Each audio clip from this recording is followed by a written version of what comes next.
What's going on, people? Gully Chris Reaction. So tonight, it's all about top 5 worst games of all time. I mean, top 5? Pretty sure there's more terrible games than 5. Just pretty sure there's more than 5 terrible games. Video by Arcade Cloud. I don't know if this is a request. Because I did make a mistake. I don't remember anybody.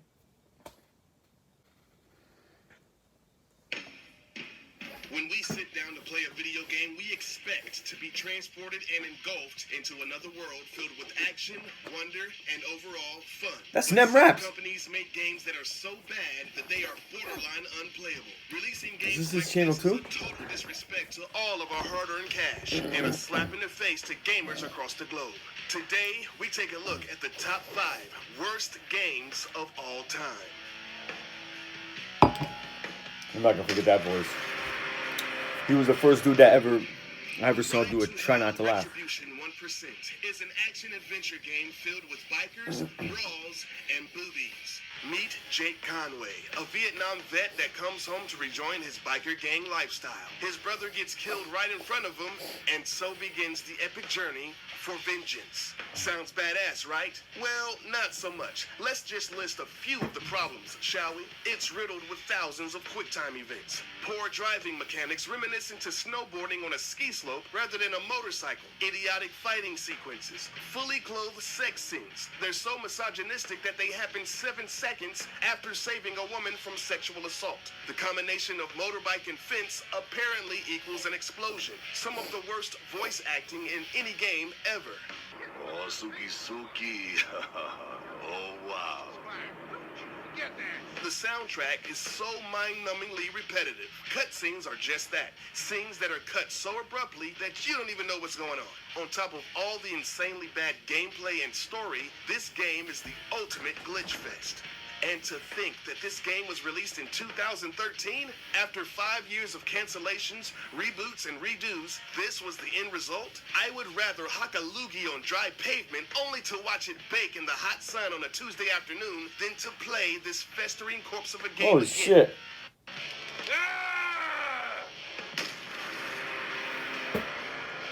Well, Steel Battalion Heavy Armor is the not-so-exciting follow-up to its predecessors, Steel Battalion and Steel Battalion Line of Contact. The first game features a controller that had lots of buttons to help you maneuver your mech, but it cost $200. So, instead of making people buy a crazy expensive peripheral, they thought it'd be a good idea to utilize the technology of the Kinect on the Xbox 360. It was a game targeting the hardcore gamer looking to use the Kinect for something other than Kung Fu High Impact.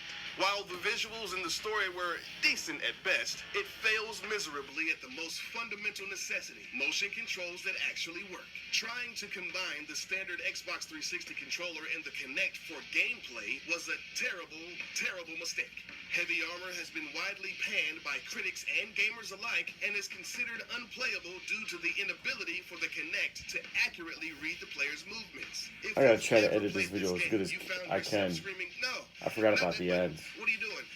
I'm not even moving my hands anymore." Flipping switches and pulling open vents required you to slow down and act as if you're miming it out to a child. And there's no guarantee that that would work either. Playing this game is like writing on a chalkboard wearing slippery oven mitts. Sure, you'll make some marks here and there, but trying to write your name is just frustrating and unbelievably difficult. What breaks my heart the most is that it's made by the beloved company Capcom. Yes, the same folks responsible for Street Fighter, Mega Man, Lost Planet, and Resident Evil. For shame. Never played Lost Planet. Superman 64 is the bane of the DC gaming enterprises. Yes, even worse I heard than about this Aquaman. game. The very first stage is a barrage of rings that you have to fly through, but it's extremely difficult because the controls are horrendous. Once you manage to get through the rings, the on-screen instructions flash for a split second. You have to be a speed reader in order to comprehend what was just displayed. After you piece together what to do with those 2 cars from context clues, guess what? Another ring maze. There are a total of 5 ring mazes in the first stage alone. I heard this game Second sucked stage, dick. Glitch-tastic. You will fall through the floor or go through a wall. And after that, oh yeah, More rings. You are inundated with ring flying for the entire game. It's basically a series of unimaginative mini games and flying through rings. This tedious, boring, bland game is joyless and barren of any entertainment value. And I'll be honest with you, I never made it past the 4th stage. Most people after the 1st stage put this one away, and some people put it out of its misery, and rightfully so. The Cheetah Men franchise was an epic fail in an attempt to capitalize on the fame of the Teenage Mutant Ninja Turtles. The first game premiered on the Action 52 multi-cart. It featured 51 other games that were truly horrible and unplayable. With such atrocious games, even for its time, how could they dare retail this garbage for $200? What? Are you freaking kidding me?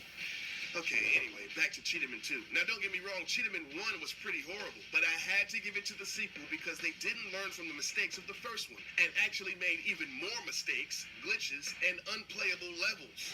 A few examples include not being able to duck and shoot enemies flying at you from the right side of the screen. These enemies are basically unkillable. Immortal. All you can do is jump over them. And some of these enemies come 2 at a time, so you have no choice but to take damage. The game used picture stills from the first game because they were too lazy to create something different. It has 3 level 3s. 3 of them. The first level boss is just some dude running to the right the entire time. On another level, after you manage to defeat the monkey mutant boss, the game can't go any further. It's just you jumping around doing nothing until you hit the reset button. This game sucks, but it wasn't intended to be released. It was found in a warehouse and was included on the second Action 52 multi-cart by the publishing company. Now that's just dirty.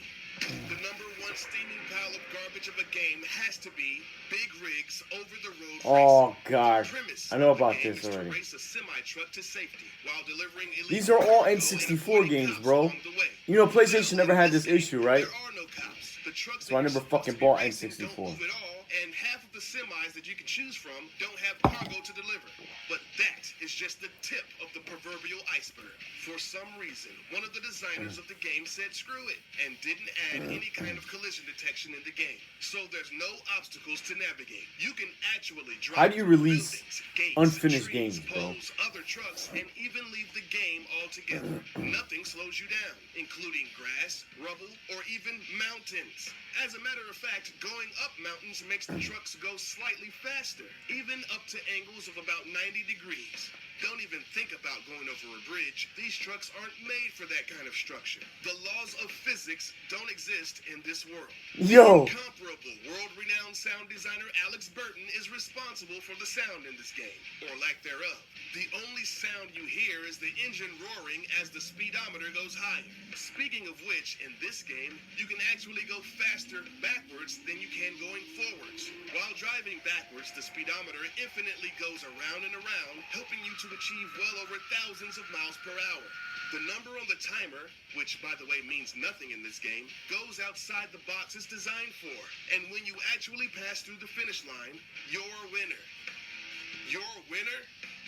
This crap storm was made by a California-based company, Stellar Stone, but it was actually outsourced to Ukraine for development. It cost only $15,000 to make, when most games in the industry You are a at that winner. time cost well into the hundreds of thousands. As bad as this game was, You're a 20,000 winner. people were duped into buying this hot garbage. Probably because they thought they were buying 18 Wheels of Steel, a much better game that was released 4 months earlier. The game is so bad that of course it has a cult following, and at one point copies of the boxed game were selling on eBay for about $99.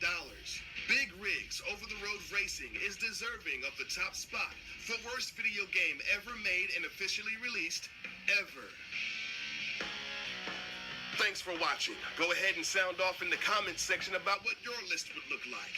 And be sure to subscribe to this channel for more Top 5. Oh man, that was so. I already knew about 2 of those games, you know, especially the Big Rigs, and then the what was the other one? The fucking whatever it was. But anyway, fucking how do you? This is the reason why I never got N64. How the fuck do you release games that are not fully developed? This never happened with PlayStation. That I know of. I never heard anything like that. This is why Sony is the shit. Nintendo, Xbox, I don't know what the fuck is good with you guys. Get the fuck out of here, okay? Like, comment, subscribe, share. All my Xbox and Nintendo lovers, please don't block me.